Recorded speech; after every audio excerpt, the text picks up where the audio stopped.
President Bola Ahmed Tinubu is now facing a fresh wave of pressure from different youth groups across the country, mainly from Yoruba and Igbo regions, calling on him to arrest and prosecute Sheikh Ahmad Gumi.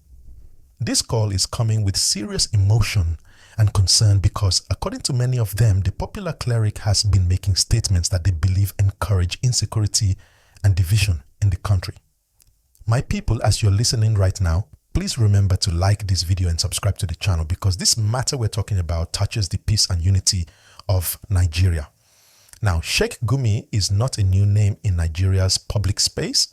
For years, he has been known as a respected Islamic scholar and also as a man who often goes into forests to speak directly with bandits.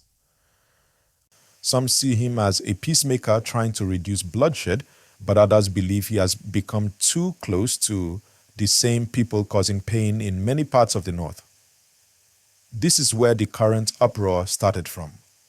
Many Nigerians are asking the same question. How can one man freely move among armed groups and speak for them while the government seems to look away? That's what is stirring anger among the youths right now. In recent times, things got even more intense when news broke that Saudi authorities reportedly denied Sheikh Gumi entry for the Hajj pilgrimage and deported him back to Nigeria. That incident made headlines and embarrassed a lot of his followers. To many Nigerians, that was like a signal that his public image is being questioned even outside the country. And ever since that episode, social media has been on fire with different people saying it's time for the government to act, not just to talk. As I'm giving you this gist now, kindly like this video and subscribe because you won't want to miss how this story connects to Nigeria's larger security situation. Now, let's understand why these Yoruba and Igbo youth groups are leading the loudest voices. For them, it's not only about Sheikh Gumi himself, it's about fairness and equality under the law. They feel that if any other person from another tribe had made such statements or had such contact with bandits, the person would have been behind bars by now. So they're saying, let there be one law for everyone. They believe that Nigeria cannot continue to talk about justice if some people are seen as untouchable. And that's exactly why hashtags like arrest Gumi now and justice for all have been trending on social media. Now let's talk about what Sheikh Gumi has been saying.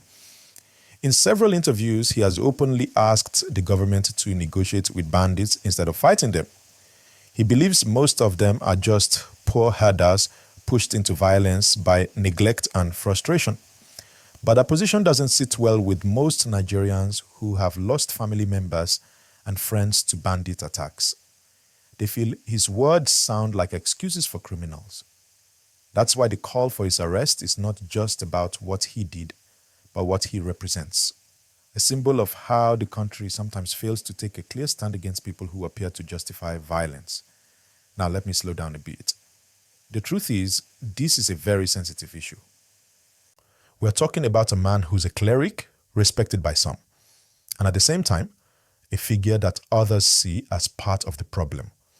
President Tinubu is being told to take a bold step, arrest him, investigate him, and if there's evidence, prosecute him under the law. But you and I know the president can't just order anyone's arrest without due process. Nigeria is a democratic country and everything has to follow the law. So the youths are saying, we're not asking for jungle justice. We're asking for justice through the right process. Now, if you're following me so far, please pause for a second, like this video and subscribe to the channel. That's how you support this kind of balanced gist that explains issues the right way. So what could happen if the president decides to act? If the government orders an open investigation into Sheikh Gumi's activities, not secretly but openly, it could calm the anger in the country. People will see that the government is serious about fairness. But if the matter is ignored, people might see it as selective justice, and that can make the tension worse. Already we have seen youth groups organizing press conferences and peaceful protests in Lagos, Enugu and Ibadan, asking Tinubu to prove that no one is above the law. At the same time, there are others saying the government should be careful, because if Gumi is arrested without strong evidence, it could spark a religious or political backlash. some of his followers could see it as persecution. That's why experts are saying the security agencies must gather facts, not rumors, before taking any major step. They're asking that Gumi be invited for questioning first, to explain himself, before any legal action is taken. That's the only way Nigeria can balance justice and peace. Now, let's not forget that this issue is happening in a country already struggling with insecurity. We have cases of kidnapping, banditry, and communal violence almost every week. Many people feel helpless, like the government has lost control. So when they see someone like Sheikh Gumi, who appears comfortable talking to the same groups causing pain, it naturally brings anger. For many young Nigerians, it's not just about one man, it's about demanding accountability and peace. And you know what makes this more serious? The perception that when ordinary Nigerians commit smaller offenses, they face harsh punishment. But when it involves a high-profile figure, it becomes a debate. That's why this matter has become not just a security talk, but a moral and national discussion. If you're watching this and you believe in a peaceful Nigeria, please like this video and subscribe now. Let's grow this platform so that real conversations like this can reach more people. Now, if we look at the bigger picture, this matter could define how President Tinubu is judged on the issue of national unity. Because if he handles this case wisely, showing firmness and fairness, it will send a clear message that under his leadership, no one is bigger than the law. But if he hesitates or tries to play politics with it, it could affect his credibility among young people who supported him hoping for a different Nigeria. In recent months, many youth organizations have been very active, especially online, demanding action not just on insecurity, but also on unemployment, corruption, and leadership accountability. So this Gumi issue has become like a symbol for all those frustrations. People want to see results. They want to know that their country values their safety more than it fears political backlash. Another angle that's interesting in this gist is that Sheikh Gumi himself insists he's innocent. He has said many times that he's only trying to bring peace. He claims he talks to bandits so that hostages can be released and bloodshed can be reduced. Some people agree with him, saying without negotiation, many innocent people would have died. But others argue that negotiating with criminals only encourages them to keep kidnapping because they know they can always talk their way out. It's a deep debate that touches on how Nigeria fights crime, through the gun or through dialogue. And my people, let's be honest, it's not just a northern issue anymore. Banditry and kidnapping have spread to other parts of the country. Even farmers in the south are afraid to go to their farms. So when you hear Yoruba and Igbo youths demanding action, it's because insecurity is now everybody's problem. Now, let's picture what might happen next. If Tinubu decides to call the Inspector General of Police and the National Security Advisor to investigate Gumi properly, it will send a message that every citizen, no matter how powerful, must respect the law. But if he leaves the matter hanging, it will remain a talking point that divides Nigerians. Remember, this is a president who promised renewed hope. So the youths are now watching closely to see if that hope includes equal justice. And I'll say this, the government also needs to communicate clearly. Many times, silence from the government is what fuels speculation.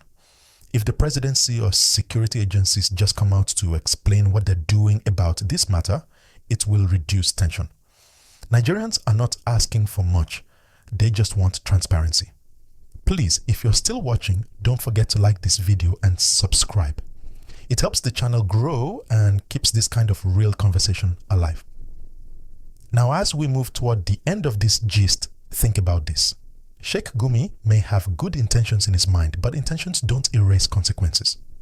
When someone in a powerful position speaks, millions listen. Words can heal or harm. So while he may claim he's trying to help, the question remains, are his actions bringing peace or making things worse? At the same time, Tinubu's government must remember that leadership means making tough decisions. The country cannot continue living in fear. And if one man's words or actions are making things worse, then the law should speak, but always in a fair and transparent way. As this story continues to unfold, One thing is clear. Nigerians are getting more aware and more vocal. Youths are no longer waiting for politicians to speak for them. They are using social media, online spaces, and community groups to push for accountability. That's the new Nigeria we are seeing. A generation that wants peace, fairness, and security. And as we continue to follow this story, I want you to stay connected here because I'll be updating you as new developments come out. So please, like this video now, subscribe to the channel and turn on notifications so you don't miss the next update. Now, before I wrap up, let's reflect on something very important. This issue is not just about religion or region. It's about responsibility. Everyone, whether cleric, politician, or youth leader, must be held accountable to the same law. That's how we build trust in our country again. So, to all our viewers, I ask, what do you think? Should the president take action against Sheikh Gumi now, or should he focus on broader security reforms first? Drop your thoughts in the comments section because I'll be reading them and featuring some in the next video.